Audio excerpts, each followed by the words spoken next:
ngapain sih? Jadi di sini kami akan menjelaskan mengenai apa sih identifikasi risiko. Yuk simak bareng-bareng. Yang pertama ada pengertian identifikasi risiko. Identifikasi risiko itu apa sih? Jadi identifikasi risiko adalah proses penting dalam bidang manajemen risiko yang luas yang mencakup pengenalan dan penilaian sistematis terhadap potensi ketidakpastian yang dapat berdampak pada tujuan organisasi. Pada intinya, prosedur multifase ini melibatkan identifikasi peristiwa atau situasi yang dapat menimbulkan ancaman atau peluang yang mempengaruhi pencapaian tujuan organisasi.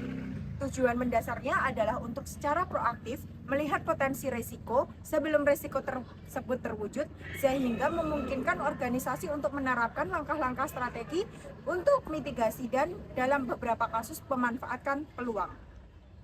Nah, yang selanjutnya yaitu adalah metode identifikasi. Yang pertama yaitu checklist. Metode ini biasanya berisi daftar bahaya yang biasanya sebagai cadangan dalam pengidentifikasian risiko. Yang kedua yaitu brainstorming.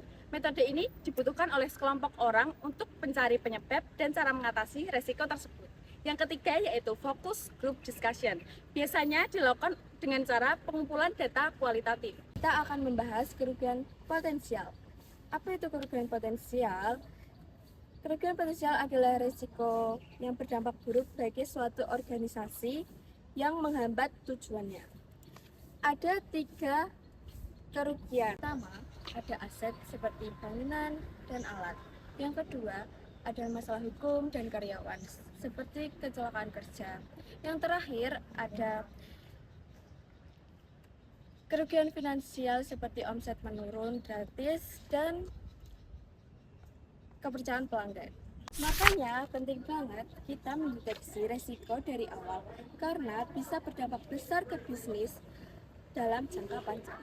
Selanjutnya, klasifikasi kerugian potensial. Ada 4. Yang pertama, kerugian harta kekayaan yang dikelompokkan menjadi kerugian langsung, kerugian tidak langsung, dan kerugian net income. Yang kedua ada kerugian hutang yang merupakan kerugian yang diwajibkan kepada pihak lain karena kesalahan dari proyek atau dari bisnisnya. Contohnya pemberian ganti rugi.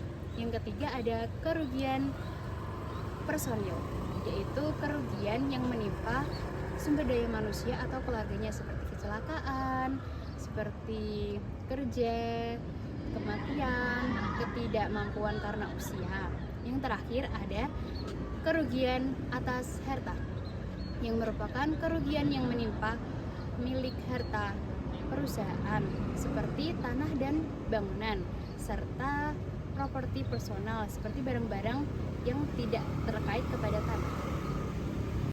Pembahasan yang terakhir, salah satu contoh identifikasi risiko adalah risiko banjir di daerah pemukiman, terutama di wilayah perkotaan yang padat penduduk. Berdasarkan penelitian dari berbagai bidang manajemen risiko dan lingkungan, banjir ini umumnya terjadi akibat adanya kombinasi dan beberapa faktor seperti curah hujan yang tinggi, sistem drainase yang buruk, serta berkurangnya daerah resapan air karena pembangunan yang tidak terkontrol. Itulah penjelasan dari kami. Bye-bye.